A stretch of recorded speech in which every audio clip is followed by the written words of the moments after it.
ये history book का second chapter है, यूरोप में समाजवाद एवं रूसी क्रांति। तो इस चैप्टर में हम पढ़ेंगे कि फ्रेंच रेवोल्यूशंस के बाद जो आसपास के नेबरिंग कंट्रीज़ थी उसमें क्या क्या बदलाव हुए, कौन कौन सी रेवोल्यूशंस नई आई और वहाँ के लोगों के सामाजिक जीवन में क्या प्रभाव पड़ा। इसमें सबसे बड़ा टॉपिक रहेगा आपका समाजवाद का उदय कैसे हुआ यूरोप में और वो कैसे आगे रूसी क्रांति का रूप ले लेता है। तो पहला ही टॉपिक है इसमें सामाजिक परिवर्तन का युग। तो अभी तक आप देख रहे थे कि यूरोप में जो फ्रांसीसी क्रांति के बाद आए जो विचार थे, जिसमें स्वतंत्रता और समानता के शक्तिशाली विचार थे, उसके बारे में हमने पढ़ा और वो आसपास के देशों में भी फैलने लगा। तो ये कुछ ऐसे परिवर्तन हुए, आमूल परिवर्तन, जो आगे आगे दूसरे देशों में चलते रहे। हम पहले भी पढ़ चुके हैं, जैसे 18वीं शताब्दी से पहले फ्रांस का समाज मोटे तौर पर स्टेट्स और श्रेणियों में बटा था। मतलब अलग अलग हैरार्की थी, कुछ टॉप लेवल पे लोग थे, मिडिल लेवल पे, फिर लोअर लेवल पे, ये सारी चीज़ें नीचे की कंट्रोल करते थे। तो इसमें कुलीन वर्ग था और चर्च का नियंत्रण भी था। लेकिन क्रांति के बाद क्या हुआ, इस संरचना में काफ़ी बदलाव संभव आने लगा। उसमें लगा कि पॉसिबिलिटी है कि हम इस जो डिफरेंट स्ट्रक्चर में बटा हुआ समाज है उसमें थोड़ा सा बदलाव कर सकते हैं। यूरोप और एशिया के सहित बहुत सारे हिस्सों में व्यक्तिगत अधिकारों के स्वरूप और सामाजिक सत्ता पर किसका नियंत्रण हो।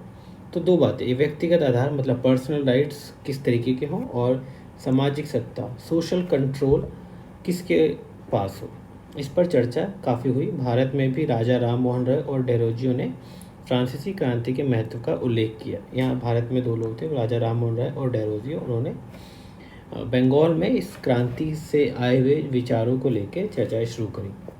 इसके अलावा बहुत सारे देशों में और भी चर्चाएं शुरू हुई। आगे चलकर उपनिवेशों में घटी घटनाओं ने भी इन विचारों को एक नया रूप प्रदान करने में योगदान दिया।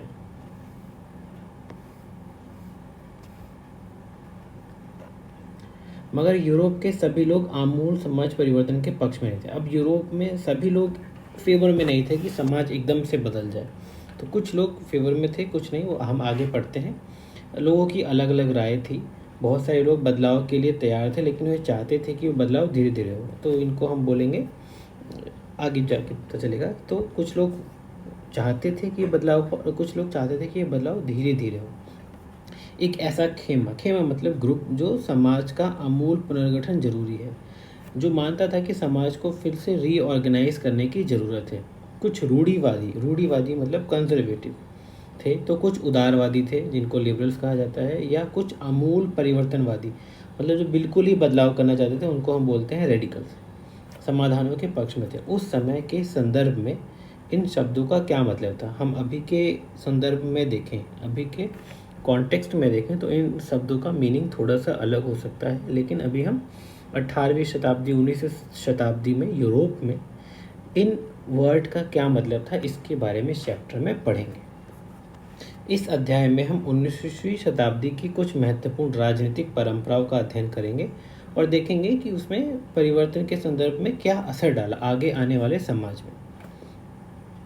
इसके बाद हम एक ऐसी ऐतिहासिक घटना पर अपना ध्यान केंद्रित करेंगे जिसमें समाज के रेडिकल पुनर्गठन का एक गंभीर प्रयास किया।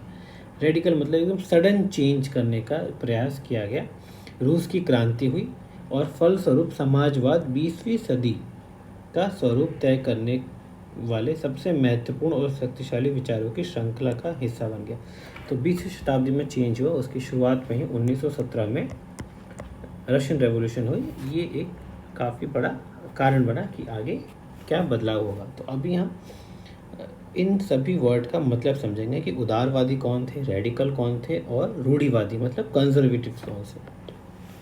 तो समाज परिवर्तन के समर्थकों में से एक समूह उदारवादियों का था, इनको हम बोलते हैं लिबरल्स। उदारवादी ऐसा राष्ट्र चाहते थे जिसमें सभी धर्मों को बराबर का सम्मान मिले। पहली इनकी उम्मीद ये थी कि सम्मान और जगह मिले। शायद आप जानते होंगे कि उस समय यूरोप के देश प्राय किसी एक धर्म को ही ज़्यादा महत्व देते थे।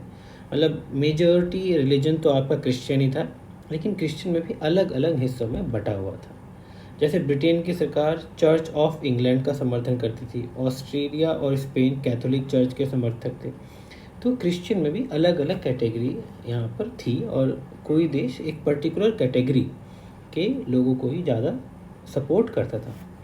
उदारवादी समूह वंश आधारित शासकों को अनियंत्रित सत्ता के विरोधी था। वंश आधारित मतलब कि जैसे कोई राजा का अगली संतान राजा बनने को तैयार हो जाती है तो ये वंशवाद चल रहा है कि इसमें किसी की सपोर्ट नहीं है, किसी में किसी की चॉइस नहीं है, लोगों की ओपिनियन की बात नहीं हो रही है और जो भी राजा का नेक्स्ट जनरेशन होगी वो शासक बनेगा और अनियंत्रित सत्ता उनके पास होगी। तो ये उदारवादी उसके विरोध में थे।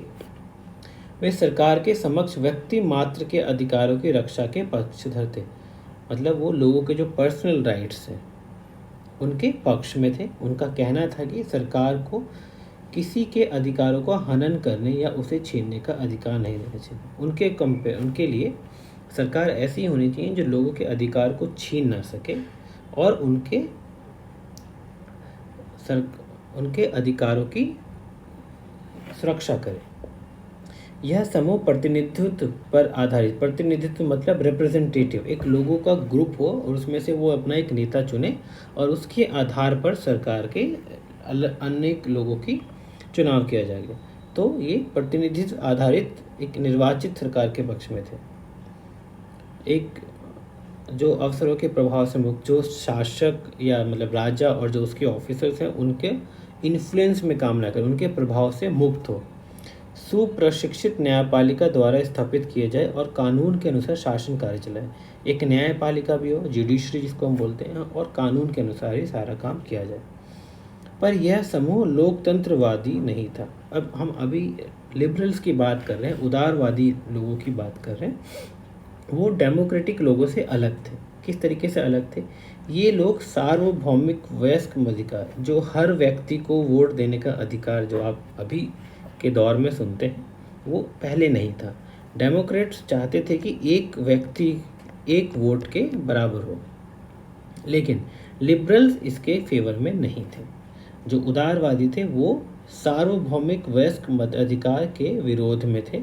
उनका मानना था कि वोट का अधिकार केवल संपत्तिधारियों को ही होना चाहिए। तो लिबरल्स के अनुसार वोट देने की जो अधिकार है वो सिर्फ उन लोगों के पास होना चाहिए जिनके पास पैसा। इसके विपरीत रेडिकल समूह अमूल परिवर्तनवादी, जो बिल्कुल बदलना चाहते थे, वे एक ऐसी सरकार के पक्ष में थे जो देश की आबादी के बहुमत के समर्थन पर आधारित हो। इनके अनुसार जो जितना भी बड़ा लोगों का ग्रुप होगा उस पॉपुलेशन में से जो जिसको चुना जाएगा उसके आधारित पर हो, मतलब टोटल पॉपुलेशन में जिसके ज़्यादा वोट आएंगे, जिस नेता के ज़्यादा वोट आएंगे उसके समर्थन में वो सरकार बनेगी। इनमें से बहुत सारे लोग महिला मताधिकार आंदोलन के भी समर्थक थे। अब इस रेडिकल ग्रुप्स में से बहुत सारे लोग चाहते थे कि फीमेल को भी राइट्स मिले। लिबरल्स सिर्फ उन पुरुष लोगों को अधिकार देना चाहते थे जो संपत्तिधारी थे, लेकिन रेडिकल्स लोग सभी को वोटिंग राइट्स देना चाहते थे और साथ में ये भी चाहते थे कि महिलाओं को भी उसमें वोट देने का अधिकार मिले। उदारवादियों के विपरीत ये लोग बड़े जमींदारों और संपन्न उद्योगपति को प्राप्त किसी भी तरह के विशेष अधिकारों के खिलाफ थे। तो रेडिकल्स लिबरल्स के कंपेयर में और किस तरीके से अलग थे कि वो जो भी बड़े ज़मींदार हैं, जो बड़े लैंडलॉर्ड्स हैं, बड़े इंडस्ट्रियलिस्ट हैं, उनको जो सरकार कुछ स्पेशल राइट्स देती है जिनको हम प्रिविलेज बोलते हैं, विशेष अधिकार, उनके खिलाफ थे कि यहाँ उनके लिए सभी समान होने चाहिए। वे निजी संपत्ति के विरोधी नहीं थे, लेकिन केवल कुछ लोगों के पास संपत्ति का संकेंद्रण का विरोध जरूर करते थे। तो किसी की पर्सनल प्रॉपर्टी के खिलाफ नहीं थे, लेकिन वो ये नहीं चाहते थे कि एक फैक्ट्री मालिक जिसकी फैक्ट्री में 1000 लोग काम करते हैं और उस काम से जितना भी प्रॉफिट होता है वो सिर्फ मालिक के पास ही जाता है, लोगों का उसका बेनिफिट नहीं मिलता। तो क्या हो रहा है कि संपत्ति का संकेंद्रण हो रहा है कि प्रॉफिट सिर्फ एक आदमी के हाथ में जा रहा है। तो ये उसके खिलाफ थे रेडिकल ग्रुप। रूढ़िवादी तबका, अब एक नया है कंजर्वेटिव्स, रूढ़िवादी। रेडिकल और उदारवादी दोनों के खिलाफ था। जो रूढ़िवादी थे, जो कंजर्वेटिव्स थे, वो दोनों के खिलाफ था। मगर फ्रांसीसी क्रांति के बाद तो रूढ़िवादी भी बदलाव की ज़रूरत को स्वीकार करने लगा। लेकिन रेवोल्यूशन के बाद क्या हुआ कि कंजर्वेटिव्स रूढ़िवादी लोगों ने भी इस बात को माना कि इस व्यवस्था में थोड़े से बदलाव की ज़रूरत है, लेकिन उनका परिवर्तन का विचार थोड़ा अलग था। उनके अनुसार परिवर्तन आवश्यक है, परंतु वह चाहते थे कि अतीत का सम्मान किया जाए। जो हिस्ट्री में जो भी रिलीजन या जो भी कस्टम फॉलो किया जाता था, जो भी सिचुएशन थी, उसका सम्मान किया जाए और अतीत को पूरी तरह ठुकराया ना जाए और बदलाव की प्रक्रिया धीमी हो। एक मेजर लाइन है कि आपको देखना है कि जो रूढ़िवादी लोग थे वो बदलाव तो चाहते थे, लेकिन वो बदलाव बहुत धीरे धीरे हो। फ्रांसीसी क्रांति के बाद पैदा हुई राजनीतिक उथल पुथल के दौरान सामाजिक परिवर्तन पर केंद्रित इन विविध विचारों के बीच काफ़ी टकराव हुआ। तो जितने भी हमने यहाँ पे अलग अलग रूढ़िवादी, कंजर्वेटिव, आपके रेडिकल, उदारवादी, इन लोगों के बीच में टकराव तो हो ही रहा था, जो विचार एक दूसरे के पास पहुँच ही रहे थे। तो ज़्यादातर इसी में आपका फ्रांसीसी क्रांति के बाद लोगों का ध्यान केंद्रित रहा। 19वीं सदी में क्रांति और राष्ट्रीय कायांतरण के विभिन्न कोशिशों ने इन सभी राजनीतिक धाराओं की सीमाओं और संभावनाओं को स्पष्ट कर दिया। तो ये 19 रेवोल्यूशंस में काफ़ी ज़्यादातर चेंजेस हुए।